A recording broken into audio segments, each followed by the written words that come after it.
গণ অভ্যুত্থান নিয়ে কেউ চেতনার ব্যবসা করবেন না। এই জুলাই গণ অভ্যুত্থান কোনো রাজনৈতিক দল কিংবা কোনো ব্যক্তি কোনো প্রতিষ্ঠানের একক নেতৃত্বে একক ডাকে হয় নাই। এটি একটি গণ আন্দোলন, গণ অভ্যুত্থান হয়েছে। দল মত নির্বিশেষে সকল শ্রেণী পেশার মানুষ রাজপথে নেমে প্রতিরোধ গড়ে তুলেছিল বিধায় এই দীর্ঘ 16 বছরের ফ্যাসিস্ট শাসনের অবসান হয়েছে। কিন্তু দুঃখজনক হলেও সত্য, আমরা যে তরুণদের মাধ্যমে পরিবর্তনের কথা বলি, যেই তরুণদেরকে নিয়ে নতুন স্বপ্ন দেখি, সেই তরুণদেরও একটা অংশ বা কিংবা তরুণদেরও অধিকাংশ সেই পুরানো পথে হাঁটতে চায়। নতুন রাজনৈতিক বন্দোবস্তের কথা বলেও পুরানো সেই পেশি শক্তি, কালো টাকা এবং আধিপত্য বিস্তারের রাজনীতির দিকেই যেতে চাচ্ছে। এইটা যদি এই নতুন রাজনৈতিক বন্দোবস্ত হয় তাহলে মানুষ খুব হতাশ হবে। মানুষ 53 বছরে বিভিন্ন রাজনৈতিক দলকে দেখেছে, একাধিক সরকারকে দেখেছে, কিন্তু এটা বাস্তব, এই দেশের বাস্তবতা আমরা দেখেছি। ক্ষমতায় গিয়ে যেই লঙ্কায় যায় সেই রাবণ হয়। কাজে আমরা চাই এই গণ অভ্যুত্থান পরবর্তী আগামীতে যে সরকার গঠিত হবে তারা জনগণের প্রতি দায়বদ্ধ থাকবে, জনগণের কাছে জবাবদিহি করবে। বিনা ভোটে এমপি হবে না, কেন্দ্র দখল করে উপজেলা চেয়ারম্যান, ইউনিয়ন পরিষদের চেয়ারম্যান হবে না। সেই কারণেই এই সিংগাইয়ের আশা আমাদেরকে। কারণ আমরা মনে করি রোজা যেমন মুসলমানদের আত্মশুদ্ধি, একটা ইবাদত বন্দিগির মাস, আল্লাহর কাছে যাওয়ার একটা উপযুক্ত সময়। এই যে জাতীয় নির্বাচনের আগে সংস্কারের জন্য, জাতীয় ঐক্যমতের জন্য আমরা যে সময়টা পাচ্ছি, এই সময়টা রাজনৈতিকভাবে আমাদের আত্মশুদ্ধি, আত্মসংযমের সময়। এই আত্মশুদ্ধি এবং আত্মসংযমের মাধ্যমে নিজেদেরকে জনগণের কাছে উপস্থাপন করতে হবে। আমরা ইউনিয়ন পরিষদের চেয়ারম্যান হতে চাই, উপজেলার চেয়ারম্যান হতে চাই, পৌরসভার মেয়র হতে চাই, এমপি হতে চাই। এমপি হলে তো অনেক কিছু করতে চাই, না হয়ে কি করছি আর কি বলছি সেটার বাস্তবতা কি সেটাও মানুষের দেখা দরকার। মঞ্চে উঠে সকল নেতাই গলাবাজির বক্তৃতা দেয়, মাদক যুব সমাজকে ধ্বংস করছে, আমরা মাদক নির্মূল করতে চাই, আমরা চাঁদাবাজি নির্মূল করতে চাই, আমরা সমাজ থেকে সকল ধরনের অপকর্ম দূর করতে চাই। কিন্তু সকল রাজনৈতিক দলের নেতাদের শেল্টারই সমাজের চাঁদাবাজি, দখলবাজি, এই দুর্বৃত্তায়ন আবার চলে। কাজে এখন জনগণকে হিসাব নিতে হবে। আপনাদের সামনে, মাইকের সামনে যে সমস্ত নেতারা এই সমস্ত গলাবাজিমূলক বক্তৃতা দিচ্ছে, তাদের বাস্তব চরিত্র কি? আগের রাজনৈতিক পরিস্থিতি নাই, রাজনৈতিক পরিস্থিতি পাল্টাইছে। আমরা আশা করি রাষ্ট্র সংস্কার পরবর্তী যে নির্বাচন হবে, সেই নির্বাচন হবে বাংলাদেশের দীর্ঘ 5 দশকের মধ্যে সবচেয়ে গ্রহণযোগ্য নির্বাচন। জনগণের স্বতঃস্ফূর্ত অংশগ্রহণের এবং জনসমর্থনেই আগামীতে জনপ্রতিনিধি নির্বাচিত হবে।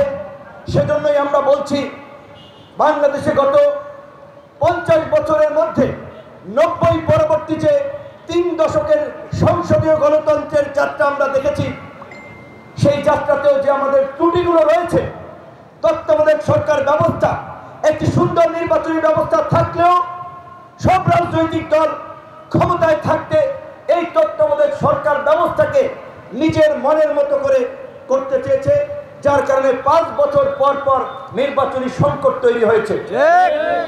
আন্দোলন সংগ্রাম হয়েছে, গাড়ি জ্বলেছে, ফ্যাক্টরি জ্বলেছে, মানুষ মরেছে, রাজনীতিবিদদের হুঁশ হয় নাই। তার জন্য আমরা বলেছি, আমরা আওয়ামী ফ্যাসিবাদের বিরুদ্ধে লড়াই করে তাদেরকে পরাজিত করেছি, তাদেরকে দেশ থেকে বিতাড়িত করেছি। এখন দেশে কোনো ফ্যাসিস্ট শক্তি নাই, স্বৈরাচারী শক্তি নাই, সকলে গণতন্ত্রের পক্ষের শক্তি, রাষ্ট্র সংস্কারের পক্ষের শক্তি। তাহলে আসেন, দেশ কিভাবে চলবে, নির্বাচন কিভাবে হবে, ক্ষমতার পালাবদল কিভাবে হবে, তার একটা শান্তিপূর্ণ পথ আমরা বের করি। আমরা বিভিন্ন রাজনৈতিক দল মিলে আলাপ আলোচনা করে রাষ্ট্র সংস্কারে আমরা একটা সাংবিধানিক জাতীয় পরিষদ গঠনের কথা বলেছি। যেই পরিষদের সদস্য হবে প্রধানমন্ত্রী, রাষ্ট্রপতি, প্রধান বিচারপতি, সংসদের সরকারি দলের বিরোধী দলের স্পিকার, ডেপুটি স্পিকার এবং এই জাতীয় সাংবিধানিক পরিষদ তারাই সিদ্ধান্ত নেবে তত্ত্বাবধায়ক সরকারে কারা কারা আসবে, নির্বাচন কমিশনে কে নিয়োগ পাবে, পুলিশ প্রধান কে হবে। এইভাবে যখন সরকারি দল বিরোধী দল আলাপ আলোচনার মধ্যে দিয়ে পুলিশ প্রধান ঠিক করবে, নির্বাচন কমিশন ঠিক করবে, তখন দলবাজ কোনো লোকের আসার সুযোগ নাই। আমরা বলেছি মার্কিন যুক্তরাষ্ট্রের মতো শক্তিশালী দেশে নির্বাচন হয় 4 বছর পর পর, 5 বছর ক্ষমতায় থাকাও যে কথা, 4 বছর আর কি কথা। তো বাংলাদেশে নির্বাচন 4 বছর পর পর হোক, কারণ যারা ভালো কাজ করবে জনগণ তাদেরকে একাধিকবার ক্ষমতায় নির্বাচন করবে। কিন্তু 4 বছর হলে তো কারো সমস্যা হওয়ার কথা না, কারণ 5 বছরও সবার জন্য, 4 বছরও সবার জন্য। আমরা বলছি নির্বাচন 4 বছর পর পর হবে। আমরা বলছি একই ব্যক্তি দলীয় প্রধান, সরকার প্রধান হতে পারে না। দলের স্বাভাবিকভাবেই আমার নেতা কর্মীরা রাজপথে আমার জন্য পুলিশের পিটানি খাইছে, ছাত্রলীগের দৌড়ানি খাইছে, হামলার শিকার হয়েছে, মামলার শিকার হয়েছে।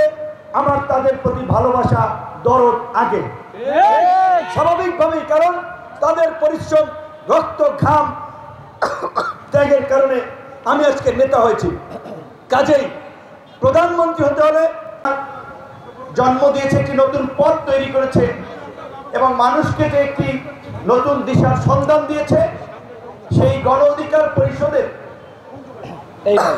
আজকের এখানে আসার ক্ষেত্রে যে সমস্ত নেতৃবৃন্দ ভূমিকা রেখেছেন, যাদের গুরুত্বপূর্ণ অবদান রয়েছে, মানিকগঞ্জের অনেক কৃতি সন্তান এখানে আছেন। আজকের এই প্রোগ্রামে উপস্থিত আছেন গণ অধিকার পরিষদের জেলার সভাপতি জনাব মোহাম্মদ হাসান আলী, সাধারণ সম্পাদক মমিনুর রহমান,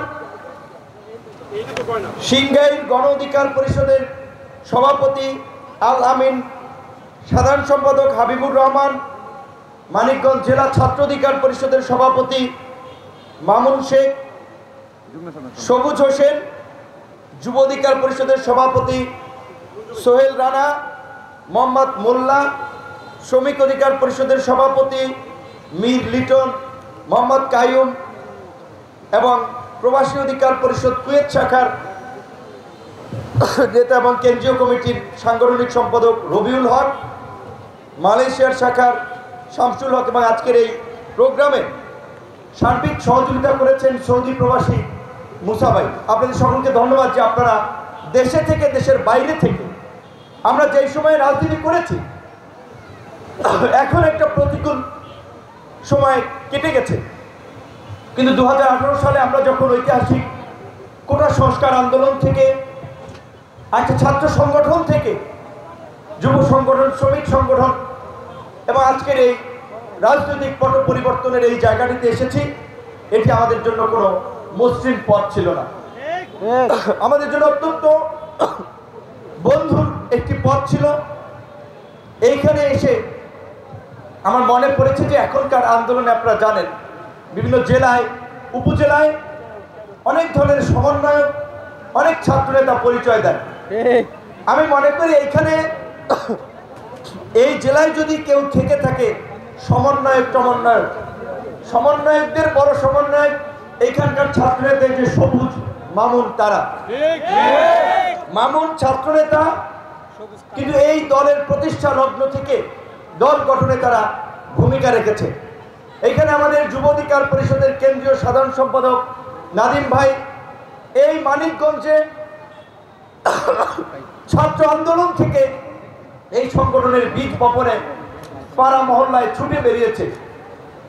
এখানকার আমাদের ছাত্রনেতা সবুজ, আপনারা জানেন 2021 সালে স্বাধীনতার সুবর্ণ জয়ন্তীতে মোদী বিরোধী আন্দোলন করতে গিয়ে এই ছাত্র যুব শ্রমিক অধিকার পরিষদের 64 জন নেতা কর্মী গ্রেপ্তার হয়েছিল, নির্মম নিষ্ঠুর নির্যাতনের শিকার হয়েছিল।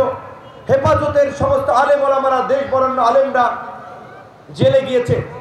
এই সবুজ 1 বছর জেল খেটেছে। এই যে আজকের যে গণ অভ্যুত্থান, আজকের যে পরিবর্তিত পরিস্থিতি, এইটা রাতারাতি তৈরি হয় নাই, হঠাৎ করে আসে নাই। এর পেছনে অনেক মানুষের মেহনত রয়েছে, অনেক মানুষের ত্যাগ রয়েছে, অনেক মানুষের স্যাক্রিফাইস রয়েছে, সর্বোপরি রাজনৈতিক দলের দীর্ঘ 16 বছরের সংগ্রাম রয়েছে।